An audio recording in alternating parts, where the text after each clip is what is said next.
Yes, finish it.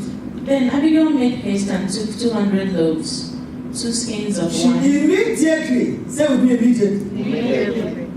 You know some other women what they will say? Now, if my husband said he will give, am I the one that will not give them? That's right. Are they the ones that are feeding us? That your husband is wicked doesn't mean you should be wicked. That your husband doesn't understand doesn't mean you too shouldn't understand. Especially in our relationships with our members of our family and even with the children. I always stand in the gap between my husband and the children because the men are rarely there. So they don't even know the children. Do you understand that? Most, not all of them, some men are there. But it's maybe like 1%. Yes. But we are there. We are the one that carry these children. We nurture them. We give back to them. Follow them up. So you are likely to know them. But the father, when fathers come, is ooh. You know, and if care is not taken, it can break the child. Yeah. This is where a woman of understanding comes in. You have to come in. It's not that the man is a liar, you too are a liar. Or maybe a tiger. The two cannot work. Guard your femininity. Don't become a tiger because your husband is not a liar. No. Guard your... Look, please don't forget this message. Don't. When you want to act stupid, remember Abigail. When you want your emotions to take the better part of you, remember Abigail. When your husband hurts you, throws hurting words at you, remember Abigail. You think that man, all this is character, you think the woman was not, you know, he wasn't throwing it out. A rough man would be beating his wife. Yeah. But she remained a calm and understanding wife. She didn't pack her things and leave and say she's tired. This is not what I bargained for. No, marriage, is it by force? It's by force. Who begged you to go marry? But once you have entered, it must work. Amen. Please buy the book, your marriage must work. Buy it for your children, buy it for your neighbors. It must work. Amen. If anything spoils, it will not be in our hand, women. Because you know when things spoil in the family, in the marriage, you know what they have? Does he have a wife? Am I like Yes, ma'am. What does that mean now? That is, how can a woman be there and this kind of thing happen? Then it's not a wife he has. God forbid. We are coming out of that mode. Amen. God has squeezed us into. We are going to show the world what it means to be a woman. Amen. Nobody will. Look, we don't need, we are not marginalized. You know, all this campaign, people want to use it to do pet projects. Women empowerment. Who told you we need it? We came empowered. The woman was created empowered. She doesn't need power from any man. What she just needs are opportunities and privileges. And in marriage, God gives you the greatest opportunity and privilege to showcase who you are. Hallelujah. And from there, He takes you from the home to the nation, local government, state government. You're just shining. Amen. And it has to begin from, you have to be an exceptional woman at home first. Before you become exceptional in your career. Now don't pursue that one first. Because jobs can stop. Abi? Yeah. Jobs can stop. Salary can stop. Fame can. There are many ex-presidents, ex-governors, ex-aviation ministers. Am I talking? Yes. Ex-petroleum ministers. Yeah. You will not be an ex. Amen. You won't. Because when you accomplish excellence and exceptionalism in your primary assignment, wherever else you go, even if you leave the office, you will never be considered as an ex. Amen. They'll still be making reference to you. Amen. In fact, they'll be looking for your children because they believe that somebody like you must have raised children that can operate like you. Hallelujah. Shout hallelujah. Hallelujah. She took care of the situation. Don't add petrol to fire when it is burning. In your home, or between your husband and his siblings, or his friends, or or colleagues. The husband comes home with something about, an issue in his office, in his business. Don't add fuel to it.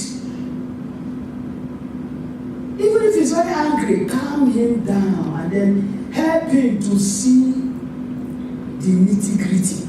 You're the helper. The helper's anointing is awesome. If we will stand in that anointing, our husbands will never miss it. They won't. They will never miss it. They will do well. Amen. They will do well. Amen. Did you get the message from them? Yes, ma'am. Just one scripture. Don't change who you are because of who your husband is. It will spoil things. Maintain your quality, maintain your character. Many of us are married husbands who came from different homes and not bringing. As I said, that's why God brought you into his life. Maybe you were brought up in a rich home. Your parents were more educated. It's so that you can use who you have become to enhance his life. Not every day you are rubbing it in. Look at you. Look at you. You think me and you are the same thing. The family is an illiterate family. Don't you know who my father is? You know my family now? Do you know the family I come from? Who wants to know? Why did you marry him? You should have gone to marry somebody from rich family like yourself. You forgive the man alone. But now that you agree to marry him, it's so that you will use who you are, what you are, to enhance his life. Amen. But that doesn't mean you should trash who he is. Hello, somebody. Because it's not all about coming from a rich family. It's about quality. Amen. You fit into his life. Fit into his life. Until you fit into your husband, and what you carry will not affect him. That's a teaching for another day. Shout hallelujah. Hallelujah. Let me just read this thing to you. Your femininity was not designed to be a snare for the male man, Do you understand? In the world, femininity is understood as something you use to trap the man. No. That's why there are many prostitutes. That's why girls are in school, they are doing wrongs. They doll themselves up. As far as they are concerned, femininity is all this house and use it and trap some rich man. No. Your femininity is not designed to be a snare for the male man. There are some wives, if they want to get something from their husband, you know what they do? You know now? Some people have some women stand and teach, they say, seduce your husband. And I said, if you have to seduce your husband for him to have sex with you, there's something wrong with your relationship. While I'm in the kitchen cooking and sweating, tying wrapper, I should be desirable to my husband. It's a relationship. That's right. Please buy the book, Safe Sex God. You will see the importance of sex. Why God put sex in marriage. Sex is not sin. It's the abuse of sex that is sin. It's the perversion of sex. In religion, they taught us that sex is sin. And many married and they don't know how to do sex. Some yes sisters that time. They marry along after the wedding, the first koinonia. They go to the toilet and they start repenting. That God should forgive them for fornicating. Because nobody taught them. Sex is for husband and wife. Immediately you marry, your dowry has been paid. You have done court wedding. You have done church wedding. The wedding night free.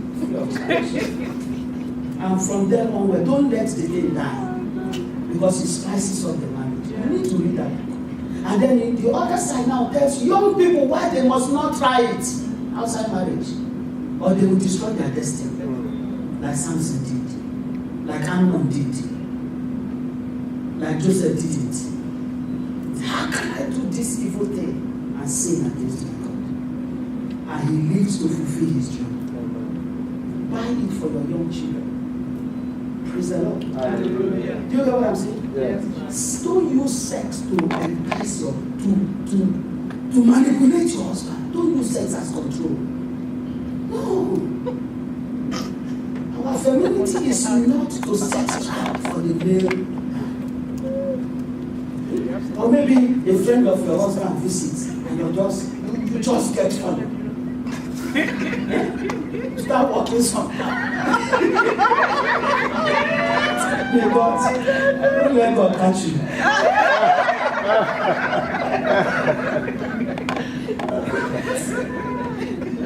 I think I should leave you before they die. Prostitution, for instance, is an abuse of the woman's femininity. Do I have a witness? Yes. They are marketing the outside. They think it's the outside that is the femininity. Real femininity is the woman in the inside. The world has reduced us to outside, to figure, to face. But we have to change it. Amen. We have to restore dignity to the woman. Amen. Dignity to woman. By bringing out who we are and letting it show in everything we do.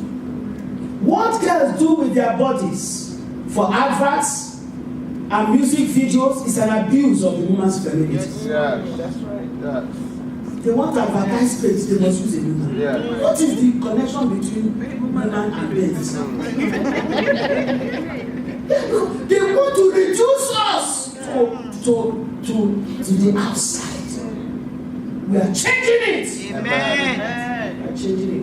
Very soon, all those music videos, they won't see girls to dance. Whatever it is. Amen. It will happen. Let's just agree. Teach our daughters. When I see those guys say, do this one, don't they have parents? And what they give them is just peanuts. Peanuts! Hey! Womanhood has been abused. We are returning dignity to womanhood. Amen. We are the one that will teach our daughters. It's not every girl that will open her legs to anybody. It's not every girl that will agree. Modeling. What are you modeling? Modeling, these things came from the pit of hell. All of them is to just reduce the importance of the woman. Modeling. You are just marketing your outward beauty. What if anything happens to it? But we will change that. Amen. Marketing your body or looks for money or any other form of gain is an abuse of your femininity. Take note of these things. You teach your children, you teach other people's daughters. Your femininity is God's wisdom, an endowment for the purpose of your assignment. Your purpose is the reason for your packaging.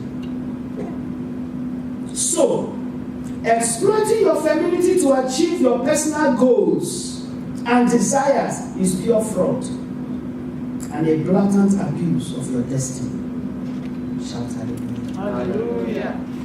Shout hallelujah. Hallelujah. If you're a woman, you have a neighbors, don't flaunt yourself before them. Don't.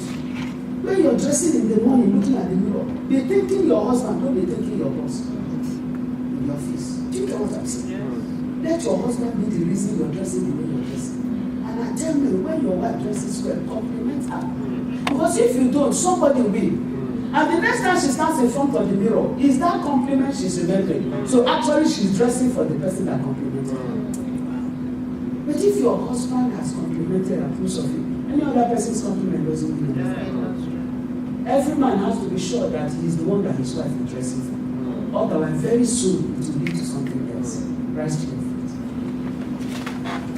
Rise to your feet and give God thanks. Give him thanks. Thank you, Jesus. Mm. God,